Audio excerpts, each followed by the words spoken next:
Hello everyone, this is Mo Allen, back for another Zwift ride.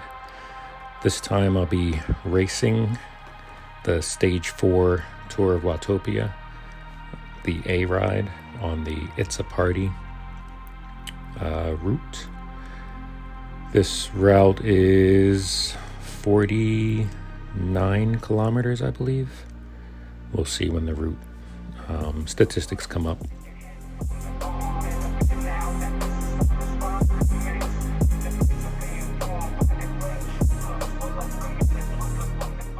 It's an interesting route, 46 kilometers. It starts off right into the hilly KOM here after this curve, these couple of curves, goes right up the hilly KOM. And then it goes into the Titans Grove reverse KOM, not too long after that. And then there's about 24 kilometers of flat riding before it finishes with the Itza Party KOM, which is broken down into two climbs. I'm racing here. You can see the WXK riders. These are, one of them is a teammate and the other is my coach. So Alzate there. That's a teammate, and then D Corridor WXK there, that's my coach, Dan Corridor. If you're looking for some great swim, bike, run, separate or combined triathlon coaching, go check him out. He has a company training program at watts per kilogram. The link is in the description. So here we go, and it's great to be able to ride with teammates here. 41 riders to start here. I'm not sure if all of those 41 riders are in the A pen or not. I don't know if I ever resolved that, because the group of us that gets away, we pretty much stay away the whole time. So maybe it is. I think it's because when I first registered, there weren't that many riders, so I guess I just didn't know the title. It could be 41 in the A. Anyway, here we are on the climb. So the strategy here is just to stay with the front group as always. The fact that I have my coach here, I'm supposed to mark his wheels on the climb, which here you see I'm not doing that great a job of doing. Right here I'm behind him, but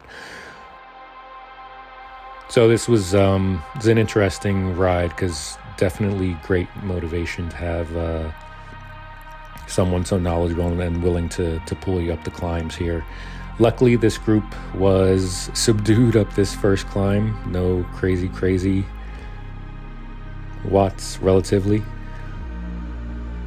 Still not easy, but like no one's going crazy here, so was able to climb this relatively controlled, seated, I think the whole way through. You can see here.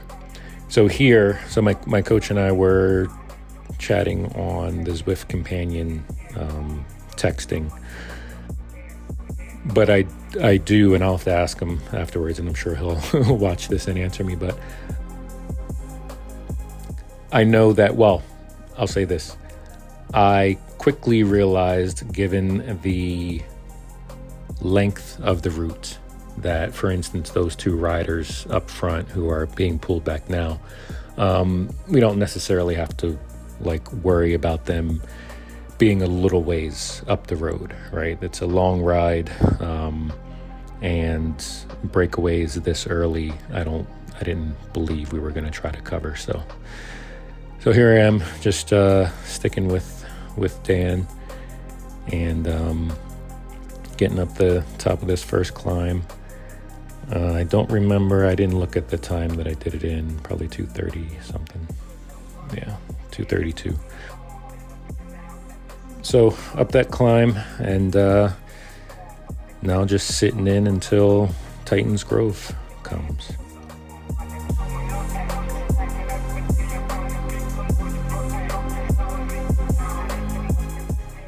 here we are. You can see Dan messaging me there on the riders list on the right that I'm to stick on his wheel. I'm not the best at staying on the wheel, so it's good to have this ride as practice. It seems really hard to me to, this one's especially hard, I think, because everyone's in the same jersey.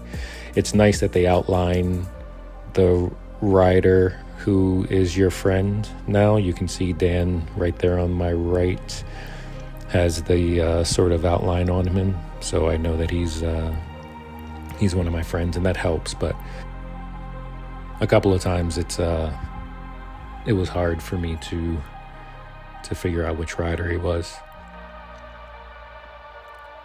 And here you can see him letting me know that I should follow him on the climbs. He's gonna take it steady, and I just try to stay with him, not worry too much about other riders. I don't follow that completely because probably I would have saved a little bit if I had and not been wasting some energy. But it was tough when I was controlled and not knowing where Dan was to sit up or drop back to let him in front of me. So I figured if I was climbing controlled, and I think those decisions are okay.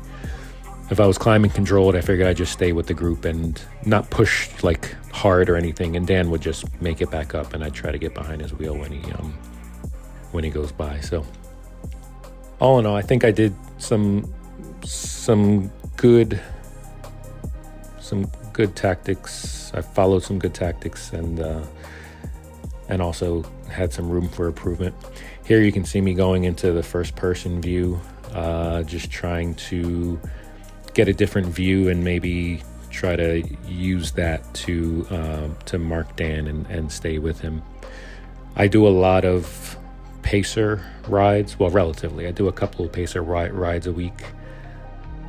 And sometimes what I'll try to do is, with the pacer, is to stay as close to the pacer as I can. Sometimes I'll even try to stay so close that I can't see their back wheel in this first person view, and just try to do that as long as I can. And that's a good exercise, like right there, so keep them in front of me, basically have like half their body in front. So you can see me texting Dan there after he told me to bring the heart rate down. I think here I was letting him know, in case he didn't, that there were the Titans Grove KOM was coming, and then there was flat after that.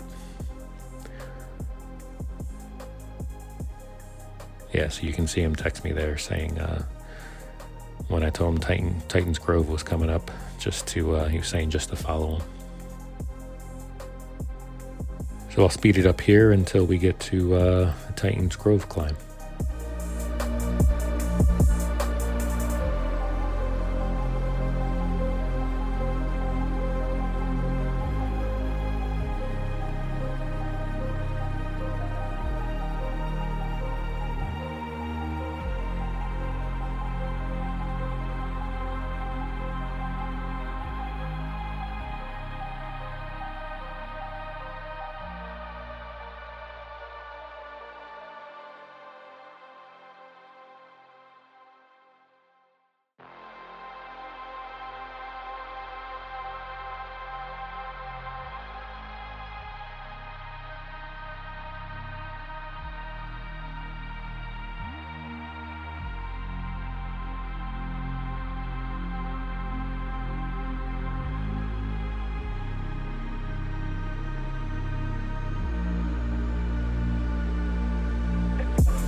So here, as we go into the rollers before the Titans Grove reverse KOM, I was again happy that the group was relatively subdued on the rollers. Sometimes people will wind up really hard on those rollers and try to drop people, but this group wasn't that way, so relatively subdued through the rollers here.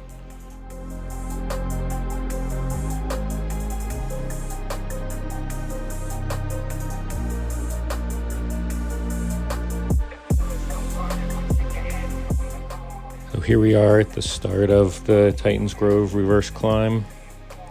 Still in that first person view here, just trying to keep an eye on where Dan is. Here you'll see what I mentioned before, where I don't always stay behind Dan. On this climb, I'm pretty sure there were a couple of times where I went up front, but I think that was okay. Just keeping an eye on Dan, making sure that he wasn't in trouble or anything. I didn't think he was. He was in trouble at no time in this ride, as it turns out. But like here, you can see me go past him, sort of with the group. Probably, if I stayed behind him, I could have saved a few watts.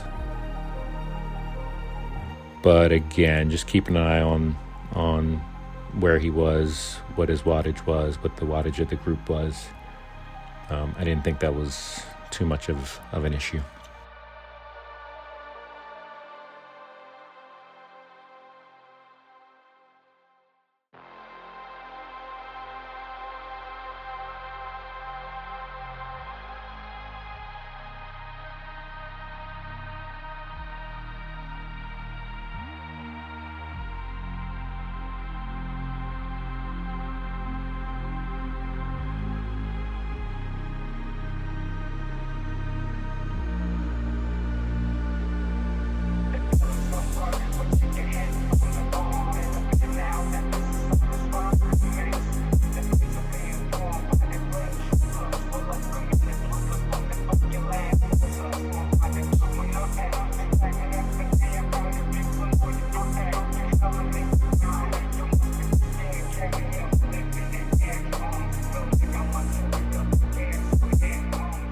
So here we are finishing the climb, and I'm just sitting in the back here, again letting my rider weight sort of take me down the climb.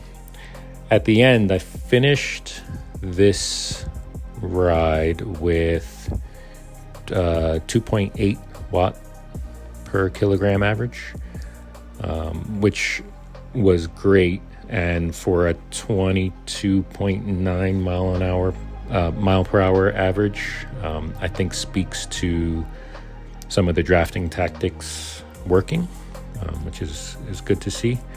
Again, I'm sure there's room for improvement, but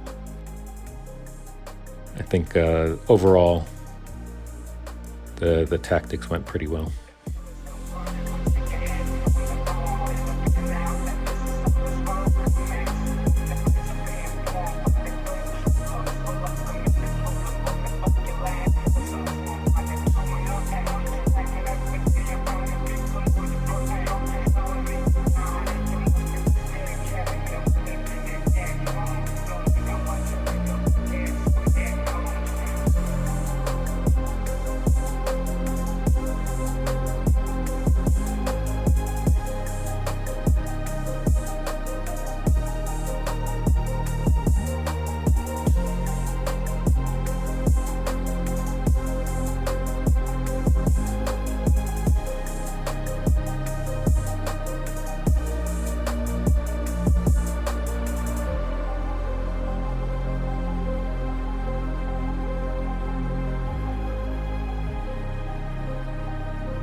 And so here, things got a little interesting. As we approached this sprint point, there seemed to be multiple riders going for the sprints.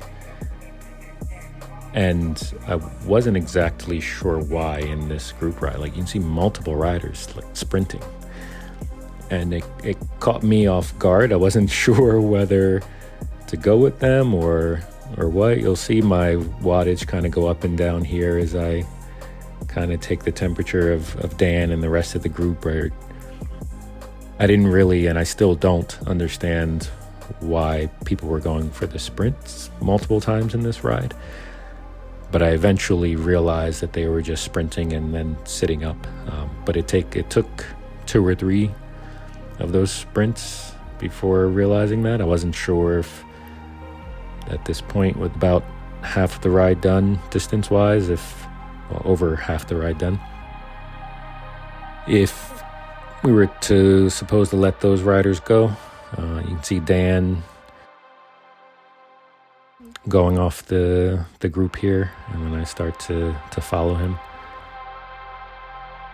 Still not exactly sure why multiple people were sprinting.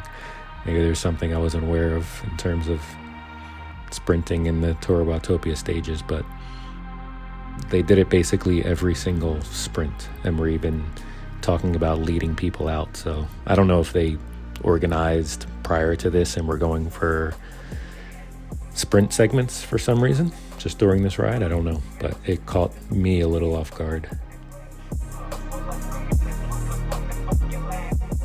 But we've got several kilometers to go here until we get to the climbs. So I'll speed it up. You'll see some of that sprinting on the way.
Here you can see Dan reminding me to have nutrition for the climb to come. And you'll see that I get a gel in. So my nutrition for this, I did a 25-minute warm-up.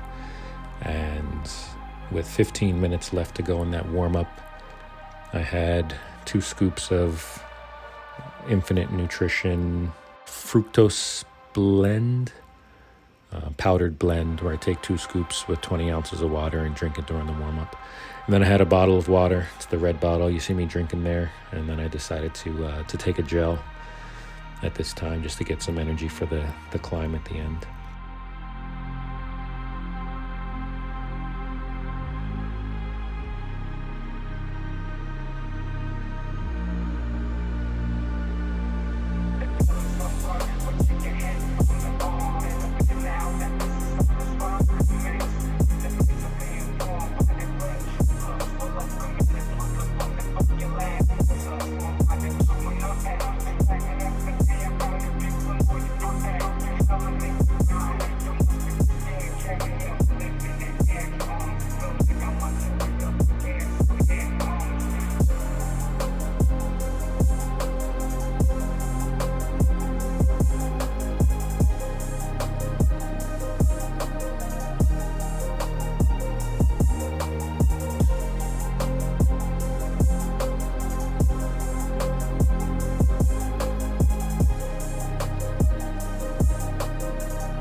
So here you can see Dan telling me that on the climbs, just to give it everything I've got to stay with the group until either we get to the top or you explode and can't give it your all anymore. So I was letting them know that I understood the assignment.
So here we are starting the climbs at the end.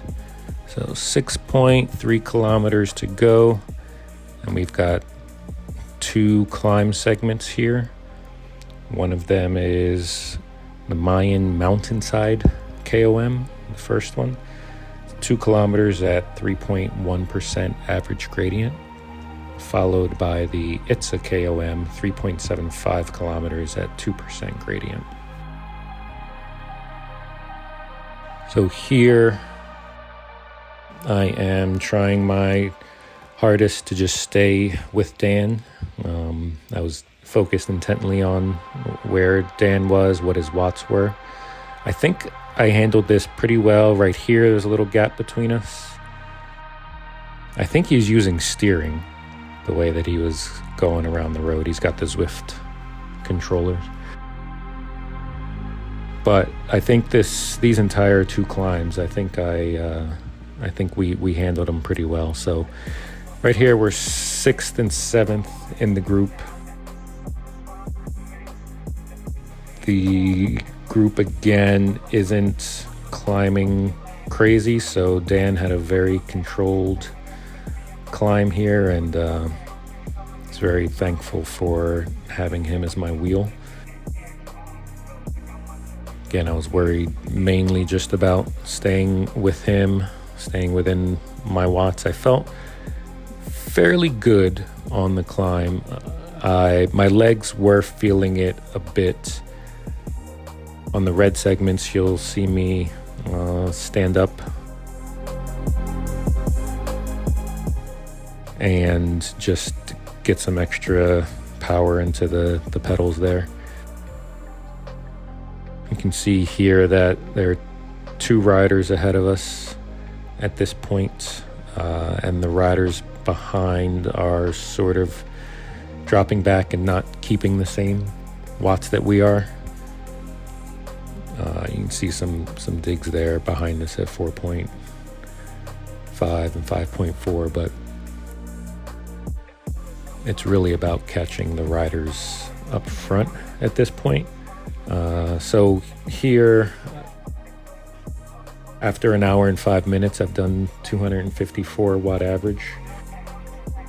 Currently sitting on 176 beats a minute. I'm kind of feeling it. I'm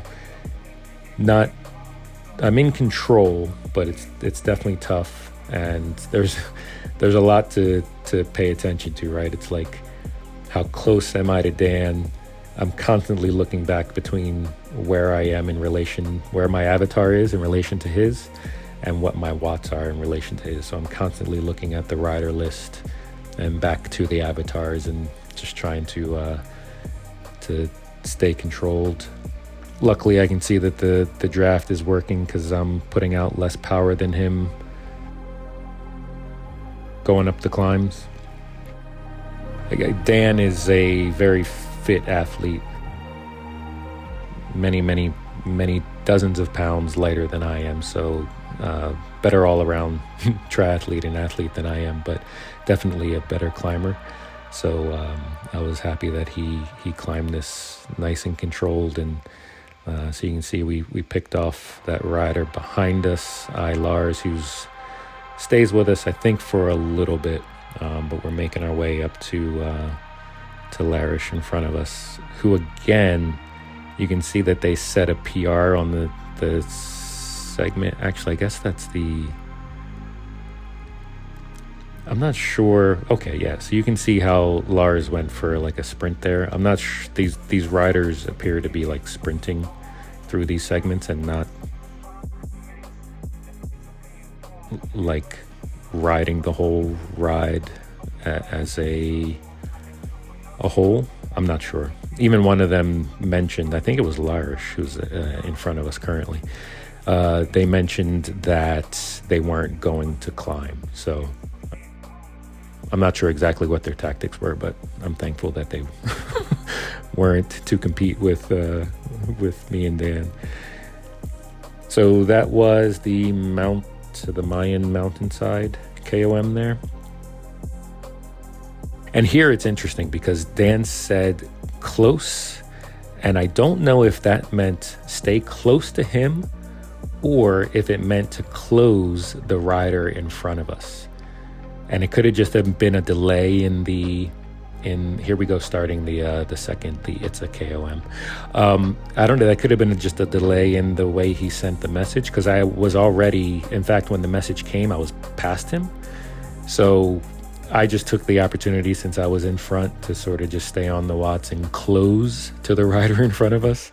And then you'll see me back off here, especially I think when it gets into the red. Or maybe I don't. Maybe since so let's see, I'm pushing 3.7, Dan's 4.9, yeah. So it's good to see that the rider behind us isn't putting in an effort to stay with us. I am keeping an eye on Lars back there, who's putting in some some high watts, but they don't ever get back to us, I believe. So we got 3.3 kilometers to go here. Thankful for this flat section here. Making sure not to take off too much and have Dan pull away from me. So again, keeping an eye on, you see Dan there telling me to dig deep, keeping an eye on my watts and Dan watts and where Dan's watts and where our avatars are. Just making sure I stay as close as I can. This position right here would have been great if I could stay there the whole time, but I'm not skilled enough yet to make those adjustments. But I did, I think as well as I could.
So here with just over 2 kilometers to go, it's obvious that we've dropped the riders behind, even though they're putting in some watts. It doesn't seem like they're gonna they would have to put in much more than that with 7 seconds and 9 seconds behind us to bridge the gap. So this seemed, now I turned my attention to just seeing how Dan was going to manage the end of this climb.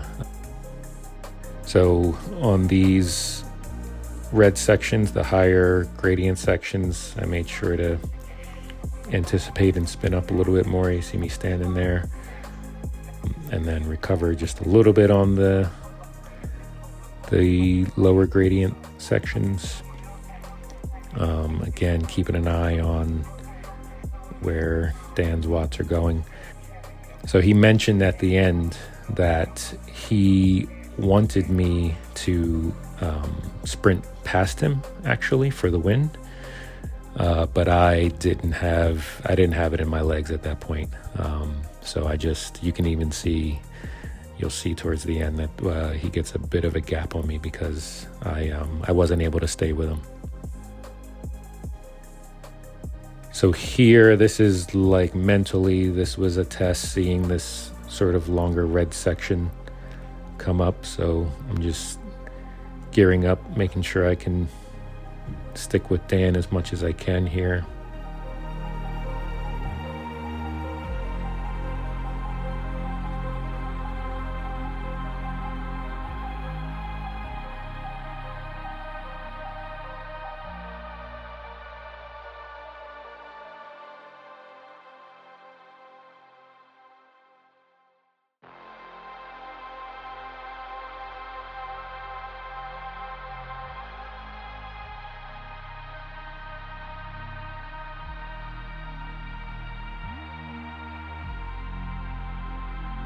So with that red section done, and again, still 8 seconds gap on the rider behind us, even though they are pushing.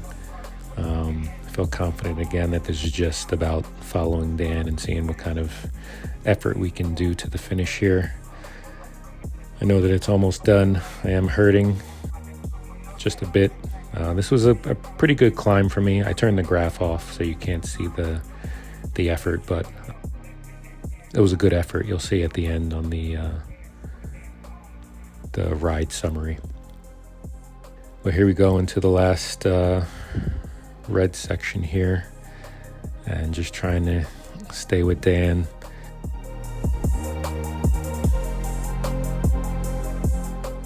He does get a bit of a gap, I believe, towards the end, but I just wasn't. I mean, I probably could have dug a little deeper, but here's where he starts to pull away a little bit. And I'm just trying to keep it on the pedals and make sure that the rider behind doesn't bridge up. And you can see that gap to Dan there, 1 second gap. I think he probably dials it down a bit, trying to let me come up and come past him, but I don't think I ever get to get up to him. Yeah, with 300 meters to go here. I'm just trying to finish it out strong.